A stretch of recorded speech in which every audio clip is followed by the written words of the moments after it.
Your local blue coal dealer presents The Shadow. These half-hour dramatizations are designed to forcibly demonstrate to old and young alike that crime does not pay. Before the final broadcast of this Shadow series begins, keep this fact in mind, homeowners. One way to be sure of maintaining steady, even temperatures throughout your home during these changeable days and nights of March and April weather is by burning blue coal. Blue coal is America's finest anthracite. It gives perfect, dependable warmth and stops overheating or quick chilling of rooms. Remember the name Blue Coal for better heat with less furnace attention in all kinds of weather. And be sure to hold on at the close of today's Shadow story, for we have an unusual treat in store for you. The Shadow, mysterious character who aids those in distress and helps the forces of law and order, is in reality Lamont Cranston, wealthy young man about town. Cranston's friend and companion, the lovely Margot Lane, is the only person who knows to whom the unseen voice belongs. Today's story, Can the Dead Talk?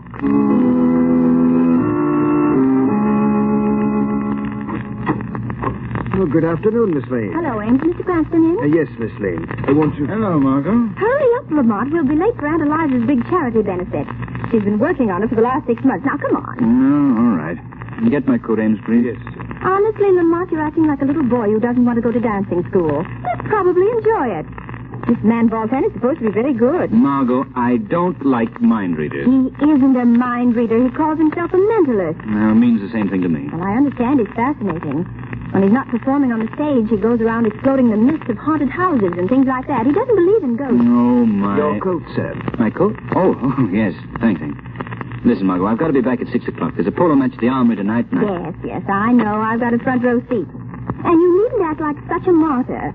If I can spend the evening watching you trying to break your silly neck playing croquet on horseback, it won't hurt you to go with me this afternoon and have your mind improved. Deliver me from a logical woman. Very well. Lead on, Macduff.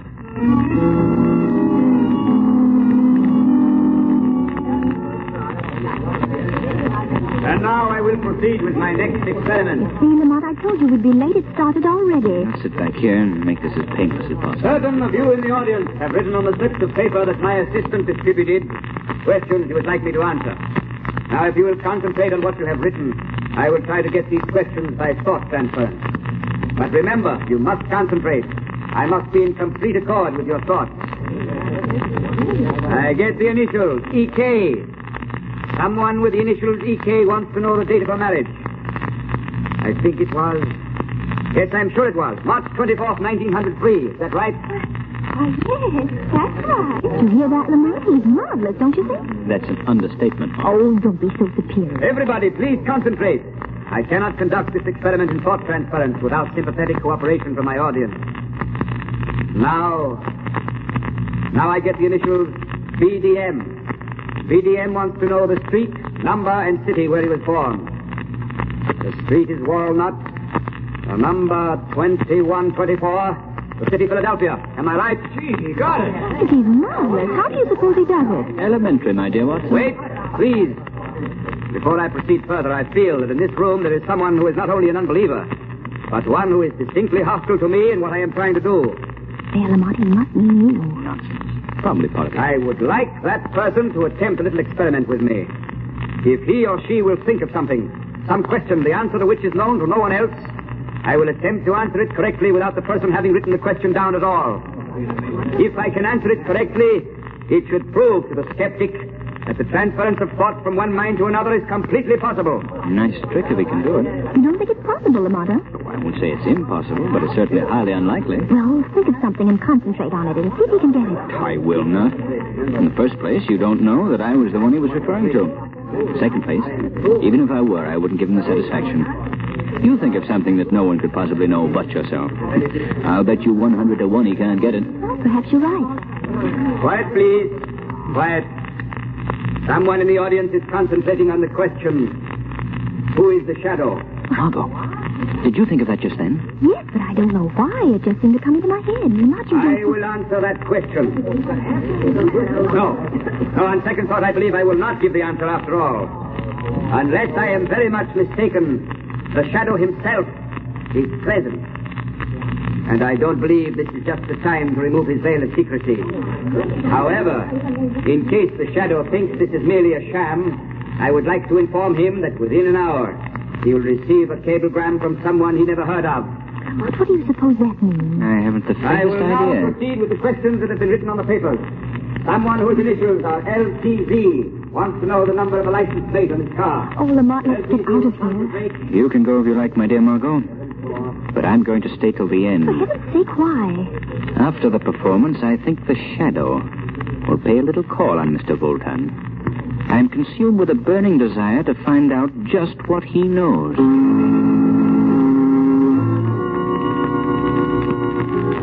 Close the door, Emile. I wish to dress. Yes, master. Remove my boots. Yes, master. Hey, careful, you clumsy fool. What's the matter with you? I'm sorry, Imbecile, go. Leave me alone. Yes, master. I will. Well, what's the matter? Master. The doorknob turned. The door is opening. But the hall is empty. Ah, good afternoon. Won't you come in? Have you gone mad, master? There is no one You here. are wrong, Emile. There is someone here. But I see no one. Of course not. You may leave us alone, Emile. Yes, master. Well, Shadow. Well, Voltan, Sit down, won't you? unfortunately, I can't stay. I have an engagement. Really? Perhaps your engagement is with that well-known clubman, Mr. Lamont Cranston. Is Lamont Cranston a friend of yours? No, matter of fact, we've just now met. Interesting. True. Why beat about the bush, Shadow? I know perfectly well that you're Lamont Cranston. Are you sure you haven't got me confused with someone else? Quite. Of course, at the moment, I admit I'm unable to see you, owing to a trick of visual hypnotics, which it is hardly worth my while to come back. However, your charming companion this afternoon, Miss Lane, wasn't it? Let her mind dwell on the subject quite intensely. Her thought waves were unmistakable. On second thought, I find I can spare you a few minutes, Voltan. Good. My respect for your powers is increasing momentarily. Well, now that you know, what are you going to do about it? I haven't decided yet. Remember, I and I alone know that Lamont Cranston and the Shadow are one and the same, with the exception of your friend Margot Lane. Of course, you realize how much your life would be worth if the underworld should ever learn that you are the Shadow. I have a rough idea. And yet that would be a pity. To terminate so unceremoniously the brilliant capabilities of one who, as the Shadow, is known and feared throughout the world. Just what are you getting at? Let me tell you a little story, my friend. Did you ever hear of Anton Proskovai? Anton Proskovai. The famous anarchist who at one time or another was kicked out of every country in Europe? That's the man. Well, the last I heard of him was some 10 years ago, when he was sent into exile. He's supposed to have died there. Anton Proskovai didn't die in exile. He escaped. But he dropped out of sight for 10 years because he was making a study of that least understood attribute of mankind, the human mind. You mean you? Yes, I am Anton Proskovai. You, Anton Proskovai? The man without a country? I do not need a country. What do you mean? Shadow, when I started my studies of the brain, I quickly found that people mentally are like sheep. They can be influenced, swayed in any direction by a mentality stronger and superior than their own. Of course. That's nothing particularly new. Wait. After I had made my escape for years, I wandered, living in ditches, eating in pigsties, hounded from country to country by government agents. But all the time, I was collecting subjects. Subjects? Yes, Shadow. Among the submerged, ill-used, half-starved rabble of every nation, there are potential leaders.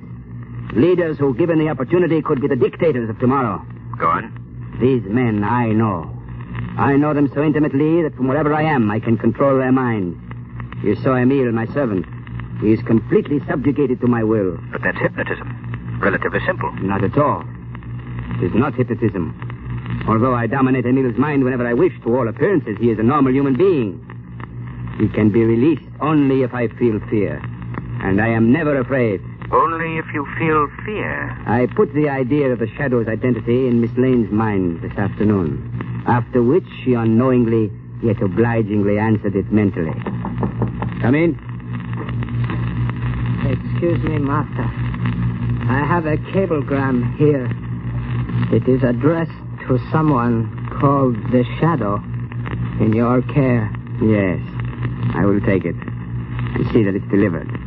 Go now. Yes, Master. You see, Shadow? You mean... On the platform this afternoon, I willed one of my subjects in Europe to cable you, saying, the downtrodden shall arise. Here, I will open your cablegram. I'll put it on the table where you can see it. Well, what does it say? The downtrodden shall arise. Oh, that's amazing. Now do you believe me, Shadow? Through my subjects who are leaders themselves, I can control the vast mass mind of the rabble, the bulk of the population of the world. I suppose it's possible at that. Possible? Listen, Shadow. I have decided that in exactly 1 week, a vast uprising which I have so carefully planned for years will take place. Governments will be overthrown. Nations will exist no more. Chaos will reign. Yes, it could be done. It will be done. Why are you telling me this? Because on the threshold of releasing this world-shattering force, I hesitate. Why, Voltan? Because I and I alone can bring this chaos about. But after it's accomplished, then what? How can I control what I have created? Somewhat of a problem, I should think. Yes. I need another mind to share the responsibility. A mind which already has superhuman powers that I could train to assist me in the great work of reorganizing the world. And you want me to join you, is that it? Why not? Shadow, between us, we could rule the world. Suppose I refuse. Then, I shall be forced to divulge the secret of your identity to those who would be most interested. After which I shall proceed with my plans alone. I see. But you won't refuse. Join forces with me, Shadow. Next week we will plunge the world into chaos such as it has not known since the dawn of creation. A chaos over which you and I will reign supreme. Well, your answer? Give me 24 hours. Can you not answer me now? 24 hours. I will give you 7 hours. That is time enough. Come to me at midnight tonight. Where will I find you? You know the old Murray mansion in the slums over by the river? Of course. It's been boarded up for years. Supposed to be haunted, I believe. Haunted? Yes. That's why I use it for my headquarters. A reputation for ghosts is very convenient for keeping away prying eyes. I will be waiting there for you tonight at midnight. And I advise you to come alone.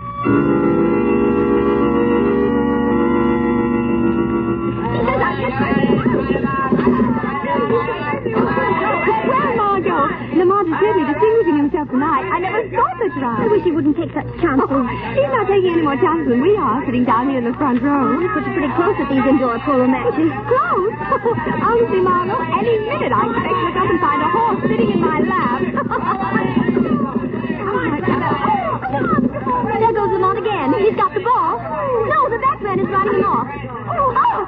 What happened? Oh, Evelyn, what happened? No, I think Lamont's pony must have stumbled. Lamont's fallen off. The pony's running loose. Lamont's still on the ground. Here, help me over this barrier. I'm going to... Oh, my goodness, I hope so. Hey, stand back. Come there. Get a doctor. He may be badly injured. Here, you go. Oh, Evelyn, he's hurt. He's lying there so still and white. Lamont, speak to me. Margot, now take it easy. Here comes Dr. Carlson. Oh, thank goodness, he's Lamont's doctor. All right, stand aside, please. I'm a doctor. Oh, Dr. Carlson, thank God you've come. Do you think Lamont's hurt badly? And I can't tell yet. I'll have to examine him. Well, what is it? Tell me, can't you? Miss Lane, I'd rather do anything in the world than tell you this. Oh. Lamont Cranston is dead. Oh.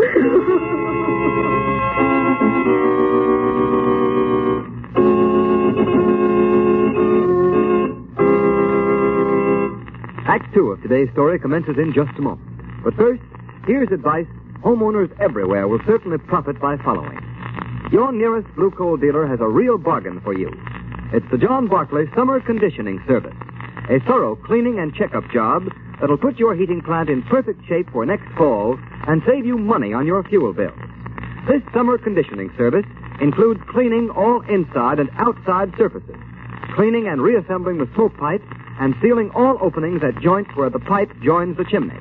This service also includes a thorough check of all dampers, valves, pipes, and grates, plus the painting of all doors and surfaces. In fact, it gives you over 10 vital money-saving jobs that will improve the efficiency of your furnace, all for the price of one. It's worth $12.50, yet it only costs approximately $5. for the average-size home. So next month, or whenever you decide to let your furnace fire go out, get in touch with your nearest Blue Coal dealer. Let him give your home heating plant, whether it's steam, warm air, or hot water, a thorough summer conditioning. You'll save time, trouble, and money in the long run. And remember, too, if you want steady, more dependable heat in your home throughout the changeable weather of early spring, order Blue Coal. You'll get better heat with less furnace attention.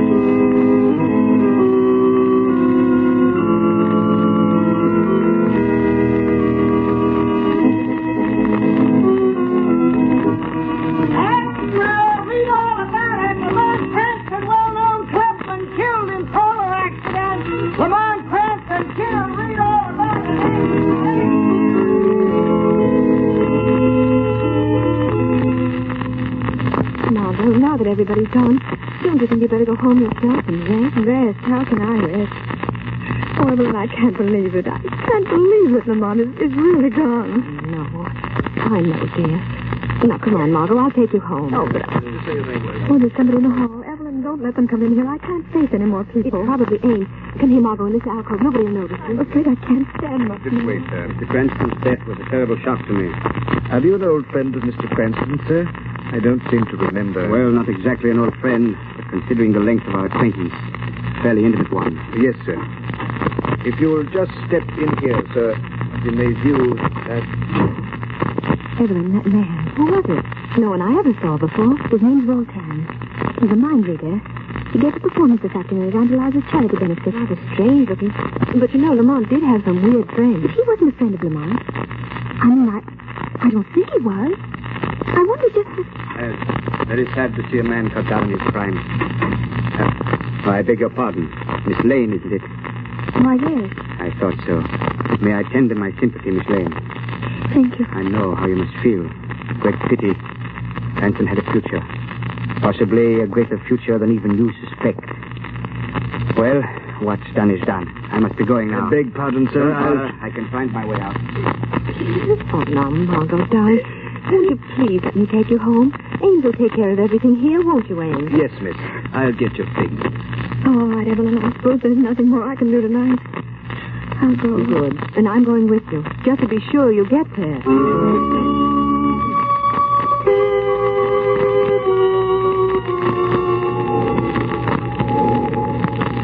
It's almost midnight, Emile. You may leave me now. Master, are you sure you would rather not have me to stay here? Stay? No, you fool. Why should you stay? I do not know. I do not see how you can remain here alone, Master.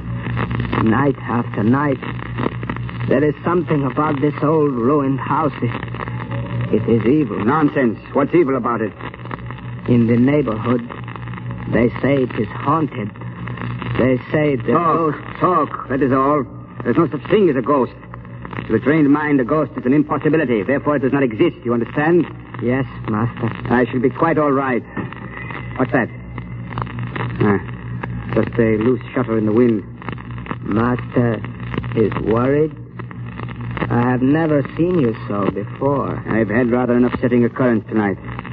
I must think things out. Go, Emile. Yes, Master. The usual time in the morning? Of course. Now go. Yes, Master. Yes, I go. Fool. Emile is an idiot, trying to frighten me with this old woman's tale about ghosts. Ghosts do not frighten me. Nothing frightens me. If I knew fear, I couldn't hope to control the world. So now Lamont Cranston is dead. I must proceed alone. But I must hurry before anything else goes wrong. I will not wait a week.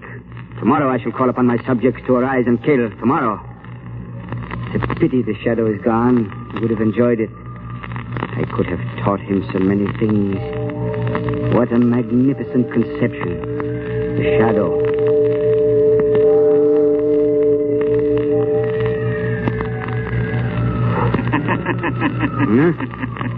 What was that? I could have sworn I heard someone laugh. No. No one is here. No one could be here. Must have been in my mind. That's right, Voltan. In your mind. Who's that? Who speaks? Is it possible you don't know me, Voltan? When just this evening you claimed to be one of my most intimate friends? Shadow. Oh, his ghost? No. No, it's not possible. Really? With my own eyes, I saw you lying dead. I know. So thoughtful of you to call. Stop. It can't be you. It can't. You hear me, don't you? I'm imagining things. My mind is overstrained, that's all. The shadow is dead. You see, it's midnight, Voltan. I have returned from the spirit world to keep our appointment. Spirit world. There is no such thing. There can't be. I won't allow myself to believe it. You're afraid, Voltan? No, I'm not afraid. You are afraid for the first time in your life. You're afraid. At last, the thousands of subjects you've held under your spell are liberated, are free. Who's there? It is Emil. You must remember me, master. Your loyal servant, Emil. The one whom you've subjected to your indignities for so long. You've gone mad. Now, Voltan, it is you who have gone mad. And there is but one way to deal with a mad dog. Keep away from me, Emil. Don't come any closer. This gun. I will shoot! Drop that gun. Emil. I didn't mean it. Stop, Emil. Stop following me! You wounded me, Voltan. But before I die, I am going to kill you. I am not afraid of you anymore.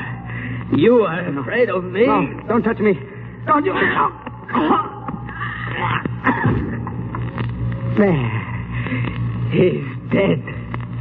I am free. At last. Oh.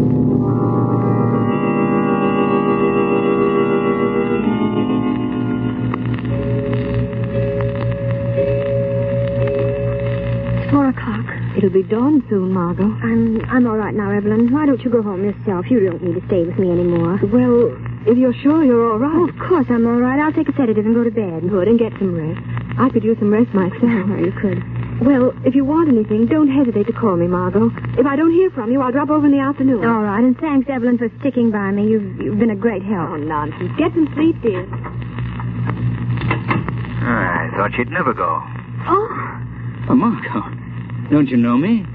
Well, Lamont, I must be dreaming. No, you're not dreaming. I'm here. But, you were killed. No, I wasn't killed, Margot. Oh, Lamont. But I don't understand. I saw you lying there so cold and still. It was a trick, dearest. A matter of suspended animation. I wasn't even hurt. Well, then how... It's quite a common trick in India, and has been done in this country on several occasions. I've never had need to use it before. Voltan forced me to. Well, how does it work? Well, I can best explain it by saying I threw myself into a cataleptic trance.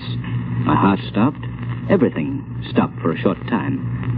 Why, it even fooled Dr. Carlson. It'll be an awful shock to him when he sees me alive and well. You mean you did it on purpose? Of course, I had to. And you didn't tell me? I could tell no one, Margot. Oh, Lamont, how could you? I know what a shock it must have been for you, darling, but believe me, there was no other way. It was vitally necessary that Lamont Cranston should be thought dead, so that Voltan would keep his knowledge of the Shadow's identity to himself until I had time to figure a way out. But, Lamont, why didn't you tell me and spare me the suffering? I wouldn't have given you away. I didn't take the chance. Voltan might have read your thoughts. A sinister man, Margot, with some rather extraordinary mental capabilities.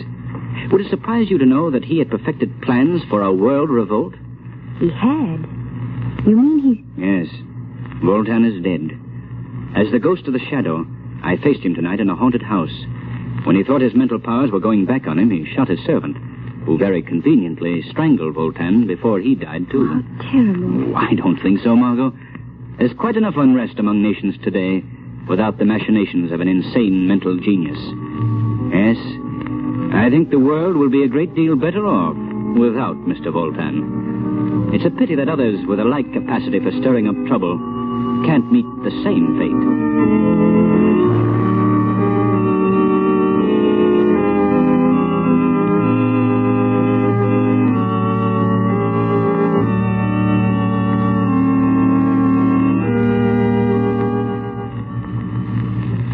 And now, friends, we have a real treat in store for you. I want you to meet two grand actors. Our stars, Margot Lane, who in reality is the charming Agnes Moorehead, and Lamont Cranston, who is known in real life as Bill Johnstone. Thanks, Ken.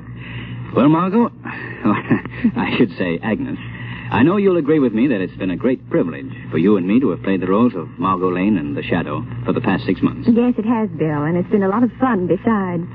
I can't begin to tell you how much I've appreciated being with the Shadow during his exciting adventures. And I know that we appreciate the generous cooperation we've received from our sponsors, the blue coal dealers, in teaching young and old alike that crime doesn't pay. If we succeeded in driving home that moral, then we'll have accomplished our purpose. As Ken Roberts has told you, ladies and gentlemen, this is our final broadcast of the winter season. But we sincerely hope to be back with another series in the fall. Whether or not the Shadow program returns is up to you, our listeners. In the theater, you know, we actors can tell by the applause if the audience enjoys our efforts to entertain them. But in radio, the only way to know whether or not the audience enjoys the entertainment is by their purchases of the product that makes the program possible, or by their personal approval to the sponsors. So, friends, if you've liked this Shadow series and want to hear the show again next fall, won't you phone or write your nearest blue coal dealer and let him know? Your purchases of blue coal and your phone calls to the blue coal dealers will indicate to them whether or not they should bring you the Shadow program again in September. And now, on behalf of our entire cast, hearty thanks to you again for your loyalty to our show and your support of Blue Coal. Goodbye, Bill and Agnes, and we hope you'll be back again in the fall. And friends, remember that you can continue to thrill to the adventures of the Shadow during the summer months by getting the Shadow magazine at your local newsstand.